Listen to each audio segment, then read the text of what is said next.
नमस्कार। मैं आज आप लोगों को कबीरदास जी के बारे में बताने जा रहा हूँ। मैं पहले कबीरदास जी का परिचय दूंगा, उसके बाद कबीरदास जी के कुछ दोहों के बारे में आपको बताऊंगा। आइए सबसे पहले जानते हैं कि कबीरदास जी कौन थे और कबीरदास जी इतने प्रसिद्ध क्यों हुए। तो आइए कबीरदास जी के बारे में जानते हैं। तो कबीरदास जी का जन्म 1398 ईस्वी में काशी में हुआ था और उनकी मृत्यु 1518 ईस्वी में मगहर में हुई। कहा जाता है कि कबीरदास जी का जन्म एक विधवा ब्राह्मणी की कोख से हुआ था। उस विधवा ब्राह्मणी ने कबीरदास जी को जन्म होते ही लहर ताला तालाब के किनारे फेंका थी। लेकिन उसी समय नीमा और नीरू नाम के दो मुसलमान जुलाहे दंपत्ति वहां से गुजर रहे थे। उन्हें एक बच्चे की रोने की आवाज सुनाई पड़ी। वे उस झाड़ी के पास जाते हैं तो क्या देखते हैं कि एक नवजात बच्चा रो रहा है। नीमा और नीरू उसे उठा लेते हैं और अपने घर लाते हैं। वे दोनों दोनों बहुत खुश थे। खुश इसलिए थे क्योंकि उनका कोई संतान नहीं था। उन लोगों ने कबीरदास जी का पालन पोषण शुरू किया। धीरे धीरे कबीरदास जी बड़े होने लगे। लेकिन बचपन से ही कबीरदास जी घुमक्कर प्रवृत्ति के थे। कबीरदास जी इधर उधर घूमा करते थे। अगर कोई साधु या सन्यासी उनके द्वार पे आता उसके पीछे पीछे वो चले जाते और कई दिनों के बाद वापस घर आते। जब कबीरदास जी बड़े हुए तो नीमा और नीरू ने कबीरदास जी की शादी लोई नामक महिला से करवा दी। कुछ दिन घर पे रहने के बाद फिर वो साधुओं के साथ निकल पड़े। जब वे वापस घर आते हैं तो वो देखते हैं कि उनके घर में एक लड़का पैदा हुआ है जिसका नाम उन लोगों ने रखा था कमाल। लेकिन तभी कबीर को देखकर लोई कबीर को खड़ी खोटी सुनाने लगती है। वह कहती है कि आप तो इधर उधर घुमा करते हैं, इस बच्चे का देखभाल कौन करेगा, इसका पेट कौन भरेगा। और तभी कबीरदास जी ने कहा था, डोबा वंश पर कबीर का उपजा पूत कमाल, हरि का सुमिरन छाड़ के ले आया घर।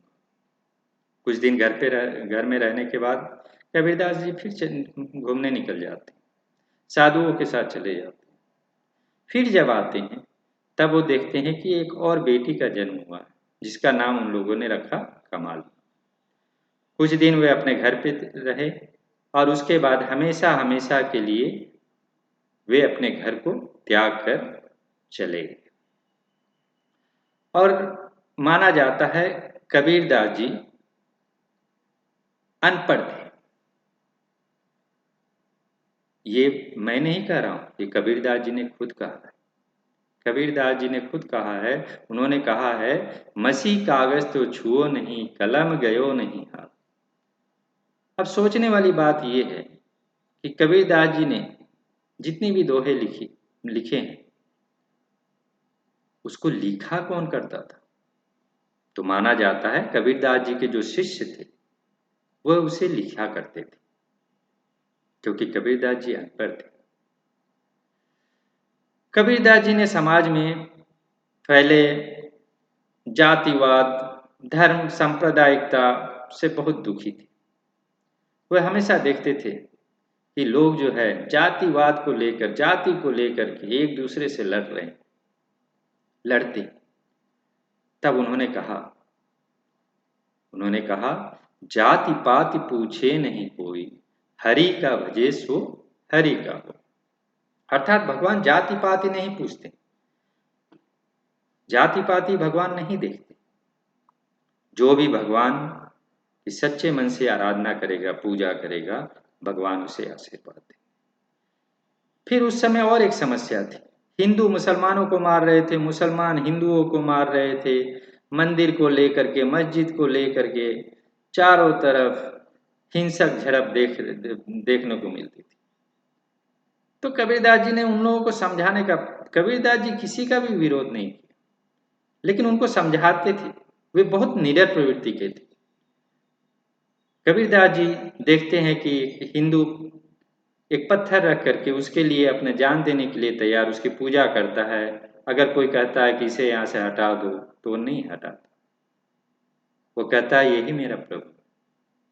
तो कबीरदास जी ने उन्हें समझाने के लिए कहा, पाहन पूजे हरि मिले तो मैं पूजू पहाड़, ताते ये चक्की भली पीस खाए संसार। कबीरदास जी कहते हैं अगर पत्थर पूजने से भगवान की प्राप्ति होती है, इससे अच्छा पहाड़ की पूजा करो। और अगर पत्थर की पूजा करनी है तो उस पत्थर की पूजा करो, उस चक्की की पूजा करो जिसका पीसा सभी लोग खाते। तो इस तरह से हिंदुओं को समझाने का प्रयास किया। फिर वो जब मुसलमान के मोहल्ले में जाते हैं, वो देखते हैं कि मुसलमान लोग 5 बार अजान देते हैं, जोर जोर से चिल्लाते हैं। तब उनको भी समझाते हुए उन्होंने कहा, चढ़ी मुल्ला बाग दे बहरा हुआ खुदाए, काकर पाथर जोड़ के मस्जिद दियो बनाए। पत्थरों को जोड़ करके मस्जिद बना देते हो और चिल्लाने लगते हो। क्या वह अल्लाह बहरे हैं, उन्हें सुनाई नहीं पड़ता? कहने का मतलब है चाहे वो हिंदू हो या मुसलमान हो, कबीरदास जी के कहने के अनुसार सच्चे मन से पूजा करो, सच्चे मन से आराधना करो, सच्चे मन से वंदना करो, तभी जाकर के प्रभु खुश होंगे। और आगे कबीरदास हमेशा घूमा करते थे, इसलिए इनकी भाषा को भी सदुकड़ी भाषा, सदुकड़ी भाषा इसलिए कहते हैं क्योंकि ये साधुओं की भाषा, सदुकड़ी भाषा, मिश्रित भाषा और पंचमेल खिचड़ी, ये 3 नामों से इनकी भाषा को जाना जाता है। क्योंकि ये जहां भी जाते थे वहां के कुछ शब्दों का ये प्रयोग करते थे और इसीलिए इसे पंचमेल खिचड़ी, मिश्रित या सदुकड़ी। आखिरकार जब कबीर की मृत्यु हुई तब हिंदू मुसलमान फिर लड़ने लगे। हिंदू कहते हैं कि कबीरदास जी हिंदू है, मुसलमान कहते हैं नहीं, कबीरदास जी का पालन पोषण मुसलमान के घर हुआ था तो मुसलमान। कहा जाता है जब कबीरदास जी के शरीर के ऊपर से कफन को हटाया गया तो वहां से शरीर गायब था, केवल फूल ही था। और आधे फूल को हिंदू लोग ले गए और आधे फूल को मुसलमान ले गए। हिंदुओं ने उसका आधे फूल का अंतिम संस्कार अपने तरीके से किया, मुसलमान लोगों ने अपने तरीके से। तब आइए अब जानते उसके कबीरदास जी के दोहों को बताता हूं। देखिए पहला दोहा है, जेव नैनो में पूतली त्यों मालिक घट माही, मूर्ख लोग न जानही बाहिर ढूंढत जाए। इसका भावार्थ है कबीरदास जी कहते हैं कि जैसे आंख के अंदर पुतली है, ठीक वैसे ही ईश्वर हमारे अंदर बसा है। मूर्ख लोग नहीं जानते और बाहर ही ईश्वर की को तलाशते रहते। कबीरदास जी कहते हैं कि ईश्वर को कहीं ढूंढने की आवश्यकता नहीं, ईश्वर हर स्थान पे। आवश्यकता है सच्चे मन से उस ईश्वर की आराधना करनी। तो ये पहला दोहा था। आइए अब दूसरे दोहा को देखें। सतगुरु हम सुरीज करी कहाँ एक परसंग, बरसा बादल प्रेम का भीज गया सवंग। इसका भावार्थ है एक दिन सतगुरु हम पर ऐसे रीझे, रीझे का अर्थ है खुश हुए। एक दिन सतगुरु हम पर ऐसे रीझे कि रस से भरा हुआ एक प्रसंग कह डाला और मेरे ऊपर प्रेम का बादल बरस उठा, मेरा अंग अंग उस वर्षा में भीग गए।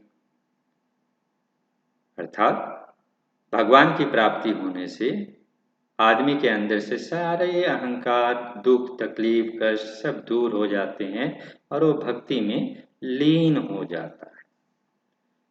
ठीक उसी प्रकार अब तीसरा देखिए, हम घर जालिया आपना लिया मुरारी हाथ, अब घर जालो ताश का जे चले हमारे साथ। इसका अर्थ है लोगों में यदि प्रेम और भाईचारे का संदेश फूंकना हो तो उसके लिए आपको पहले अपने मोह, माया और सांसारिक बंधन त्यागने होंगे। कबीर जैसे साधु के पथ पर चलने की योग्यता पाने के लिए यही सबसे बड़ी कसौटी है।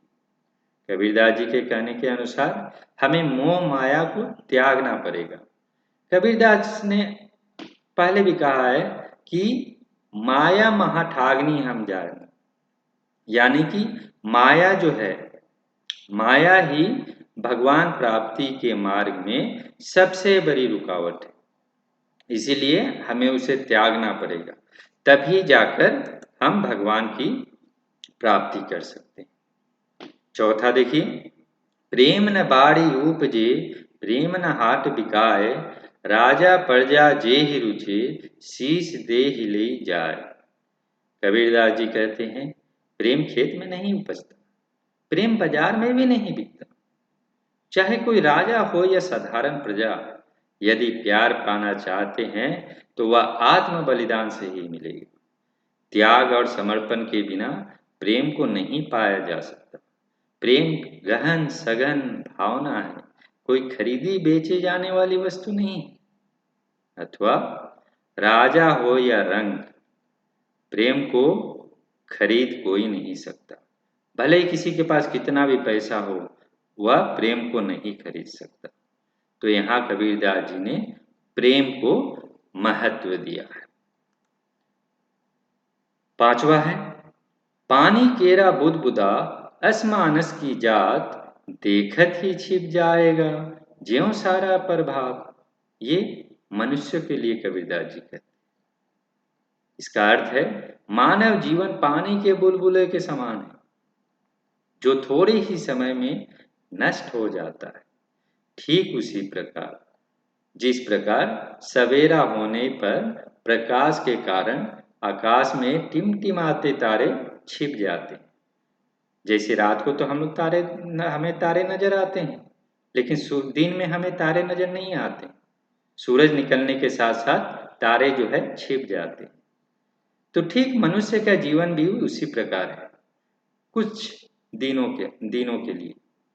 तो कबीरदास जी के कहने के अनुसार बहुत मुश्किल से मानव जीवन मिलता है, और इसलिए हमें उसका सही तरीके से उसका पालन करना चाहिए और एक अच्छी जिंदगी जीने की कोशिश करनी चाहिए। तो आशा करता हूँ आपको कबीर का परिचय और जो मैंने 5 दोहे आपको बताए हैं वह आप लोग समझ गए होंगे। धन्यवाद।